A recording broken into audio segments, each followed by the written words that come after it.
രുചിഭേദങ്ങൾ.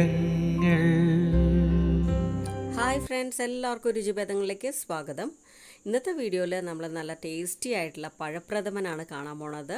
ഇത് നല്ല എളുപ്പമാണ് ഉണ്ടാക്കാനും. അപ്പോൾ ഇതുവരെ ട്രൈ ചെയ്യാത്തവരുണ്ടെങ്കിൽ ഒന്ന് ട്രൈ ചെയ്ത് നോക്കുക. അതുപോലെ തന്നെ നമ്മുടെ ചാനൽ ആദ്യമായിട്ട് കാണുന്നവരാണെങ്കിൽ നിങ്ങൾക്ക് ഇഷ്ടമാവുകയാണെങ്കിൽ ഒന്ന് സബ്സ്ക്രൈബ് ചെയ്ത് ബെല്ലൈക്കൺ ഒന്ന് എനേബിൾ ചെയ്ത് ഓൾ കൊടുക്കാനും മറക്കരുതേ. അപ്പോൾ ഞാനിവിടെ ഇന്ന് വളരെ ചെറിയ ക്വാണ്ടിറ്റിയിലാണ് ഉണ്ടാക്കി കാണിക്കണത്. ഞാനിവിടെ 4 ഏത്തപ്പഴം അഥവാ നേന്ത്രപ്പഴം, നന്നായിട്ട് പഴുത്ത പഴം കേട്ടോ, ഇത് പുഴുങ്ങി വെച്ചിരിക്കുകയാണ്. എപ്പോഴും പഴപ്രഥമന് നന്നായിട്ട് പഴുത്ത പഴം വേണം ഉപയോഗിക്കാനായിട്ട്. അതുപോലെ തന്നെ നല്ല മധുരമുള്ള പഴം കിട്ടിയാൽ അത്രയും നല്ലതാണ്. പായസത്തിന് നല്ല സ്വാദുണ്ടായിരിക്കും. പിന്നെ ഒരു കാര്യം പറയാൻ വിട്ടുപോയി, ചെറിയ സൈസിലുള്ള 4 പഴം കേട്ടോ ഞാൻ എടുത്തത്.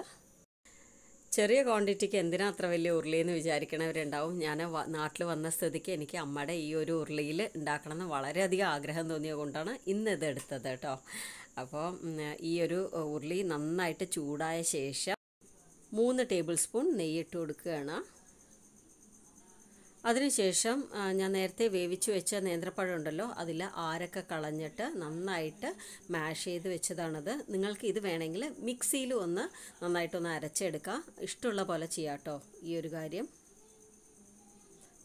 ഇനി ഈ പഴം നെയ്യിലേക്ക് ഇട്ട് കൊടുത്തിട്ട് നന്നായിട്ട് വരട്ടിയെടുക്കണം. നെയ്യും പഴവും കൂടെ ചേർന്ന് നന്നായിട്ട് യോജിച്ച് കിട്ടണം.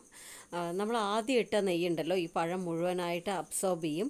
അതിനുശേഷം കുറച്ച് നേരം ഒന്ന് വഴണ്ട് വരുമ്പോൾ ഉണ്ടല്ലോ, ആ നമ്മളിട്ട നെയ്യിനെ കംപ്ലീറ്റ് ആയിട്ട് പഴം റിലീസ് ചെയ്ത് നമുക്ക് ഈ ഒരു ഉരുളിയിൽ തന്നെ കാണാൻ പറ്റും. ആ ഒരു പ്രോസസ്സ് വരെ ഇത് നന്നായിട്ട് വഴറ്റിയെടുക്കണം കേട്ടോ. എന്നാലാണ് പായസത്തിന് കറക്റ്റായിട്ടുള്ള ആ ഒരു ടേസ്റ്റ് കിട്ടുക. ഇപ്പോൾ നമുക്ക് ഉരുളിയിൽ നോക്കണ സമയത്ത് കണ്ടില്ലേ, നല്ല ഡ്രൈ ആയിട്ടുണ്ട്. അപ്പോൾ പഴം കംപ്ലീറ്റ് ആയിട്ട് ഈ നെയ്യിനെ വലിച്ചെടുത്തിട്ടുണ്ട്.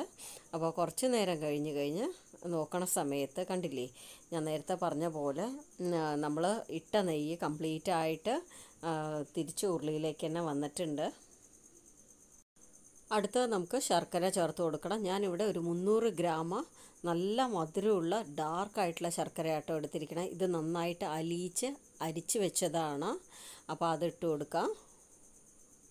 എപ്പോഴും നമ്മൾ പ്രഥമൻ ഉണ്ടാക്കുന്ന സമയത്തുണ്ടല്ലോ, ശർക്കര പായസമൊക്കെ ഉണ്ടാക്കുന്ന സമയത്ത് നല്ല ഡാർക്കായിട്ടുള്ള ശർക്കര വാങ്ങാനായിട്ട് നോക്കുക. എന്നാലേ പായസത്തിന് അതിൻ്റേതായിട്ടുള്ള ആ കളറ് വരുള്ളൂ.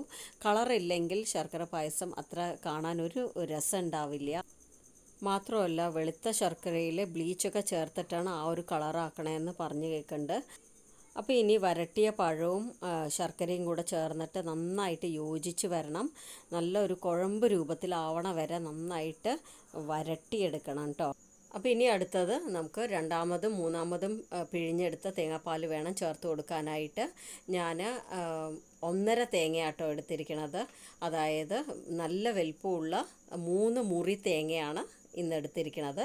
ഇതിൽ ഞാൻ അളന്ന് നോക്കിയപ്പോൾ ഏകദേശം 800 മില്ലി ഉണ്ട് കേട്ടോ. തേങ്ങാപ്പാൽ ഇതിലേക്ക് ഒഴിച്ചു കൊടുക്കാം. ഇനി ഇതെല്ലാം കൂടെ ഒന്നിച്ച് ബ്ലെൻഡായിട്ട് നന്നായിട്ടൊന്ന് കുറുകി വരണം. ഈ ഒരു പായസത്തിൽ തേങ്ങാപ്പാൽ എടുക്കേണ്ട ഒരു ബുദ്ധിമുട്ട് മാത്രമേ ഉള്ളൂ, ബാക്കിയെല്ലാം പെട്ടെന്നാവും കേട്ടോ. അപ്പോൾ അതാ കണ്ടില്ലേ, നന്നായിട്ട് തിളച്ച് കുറുകി വന്നിട്ടുണ്ട്. 1/2 ടീസ്പൂൺ ഏലക്കാപ്പൊടി ചേർക്കാം, 1/2 ടീസ്പൂൺ ചുക്കുപൊടി, 1/4 ടീസ്പൂൺ ജീരകപ്പൊടി. ഇതെല്ലാം കൂടെ ചേർത്ത് നന്നായിട്ടൊന്ന് മിക്സ് ചെയ്തെടുക്കണം. അപ്പോൾ ഇനി അടുത്ത് ചേർക്കേണ്ടത് 1-ാം പാലാണ്. ഞാൻ ഫ്ലെയിം ഓഫ് ചെയ്തിട്ടാണ് 1-ാം പാൽ ചേർക്കാറ്. ഇതിൽ ഏകദേശം 200 മില്ലി ഉണ്ട് കേട്ടോ. അപ്പോൾ നല്ല തിക്കായിട്ടുള്ള തേങ്ങാപ്പാലാണ്. തേങ്ങാപ്പാൽ എടുക്കണമൊക്കെ എല്ലാവർക്കും അറിയണത് കൊണ്ടാണ് വീണ്ടും അത് റിപ്പീറ്റ് ചെയ്ത് കാണിക്കാതിരിക്കണത്.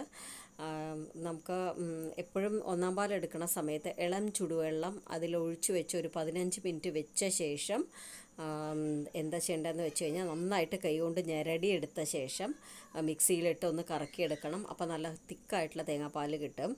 അപ്പോൾ ബാക്കി 2-3 തേങ്ങാപ്പാലൊക്കെ ആസ് യൂഷ്വൽ കുറച്ച് വെള്ളം ഒഴിച്ചിട്ട് നന്നായിട്ട് മിക്സിയിലിട്ട് അടിച്ച് എടുക്കണതാണ്. അപ്പോൾ ഇനി ഇത് മാറ്റി വെച്ച ശേഷം ചെറിയൊരു പാത്രം വെച്ചിട്ട് അതിലേക്ക് 2 ടീസ്പൂൺ നെയ്യ് ഒഴിച്ച് കൊടുക്കുകയാണ്. അതിനുശേഷം കുറച്ച് കാഷ്യൂ നട്ട്സ് ഒന്ന് വറുത്ത് കോരാനായിട്ടാണ്. പിന്നെ നിങ്ങൾക്ക് വേണമെങ്കിൽ ഇതിൽ ചെറിയ ചെറിയ തേങ്ങാ കഷ്ണങ്ങൾ മുറിച്ചിടാം. അപ്പോൾ ഇനി ഇത് മതിയാവും. ഞാൻ കുറച്ച് മാറ്റി വെച്ച ശേഷം ബാക്കിയുള്ളത് പായസത്തിലേക്ക് ഇട്ട് കൊടുക്കുകയാണ്. അപ്പോൾ ഇനി ഇത് നന്നായിട്ട് മിക്സ് ചെയ്ത് മാറ്റി വയ്ക്കാം. ഇപ്പം നമുക്ക് ചൂടോടെ നോക്കണ സമയത്ത് കുറച്ച് ലൂസായി തോന്നുമെങ്കിലും ഒന്ന് ആറിക്കഴിഞ്ഞ് കഴിഞ്ഞാലുണ്ടല്ലോ ഒന്നും കൂടെ നന്നായിട്ട് കൊഴുക്കും. അപ്പോൾ അത് കണ്ട് വേണം നമുക്ക് നിർത്താനായിട്ട്. അപ്പോൾ ഇപ്പോൾ ഏകദേശം 2 മണിക്കൂർ കഴിഞ്ഞു. അപ്പോൾ ഞാൻ ഇതിൻ്റെ കൺസിസ്റ്റൻസി ഒന്ന് കാണിച്ചു തരാം. അപ്പോൾ ഇതാ കണ്ടോ, കറക്റ്റായിട്ടുള്ള കൺസിസ്റ്റൻസി ആയിട്ടുണ്ട്. ഇതാണ് പായസം കുടിക്കാനായിട്ടുള്ള പാകം. നമ്മൾ ഇലയിൽ ഒഴിച്ച് കഴിക്കുകയാണെങ്കിലും കറക്റ്റായിരിക്കും. അപ്പോൾ നല്ല ഒരു പ്രഥമൻ എന്ന് പറയണത് കറക്റ്റായിട്ടുള്ള ശർക്കര അതുപോലെ തന്നെ തേങ്ങാപ്പാലും ഉണ്ടെങ്കിലാണ് നല്ല ടേസ്റ്റ് ഉണ്ടാവുക. അപ്പോൾ അതിനനുസരിച്ച് വേണം നമ്മൾ ഉണ്ടാക്കാനായിട്ട്. അപ്പോൾ ഈ ഒരു രീതിക്ക് ട്രൈ ചെയ്യാത്തവരുണ്ടെങ്കിൽ ഒന്ന് ട്രൈ ചെയ്ത് നോക്കുക. അപ്പോൾ എല്ലാവർക്കും ഇഷ്ടമാവും. നല്ല ടേസ്റ്റി ആയിട്ടുള്ള ഒരു പായസമാണ്. അപ്പോൾ നിങ്ങൾക്ക് വീഡിയോ ഇഷ്ടമാവുകയാണെങ്കിൽ ഒന്ന് ലൈക്ക് ചെയ്യാനും കമൻറ്റ് ചെയ്യാനും ഷെയർ ചെയ്യാനും അതുപോലെ തന്നെ ആദ്യമായിട്ട് കാണുന്നവരാണെങ്കിൽ സബ്സ്ക്രൈബ് ചെയ്യാനും മറക്കരുത്. Thank you all.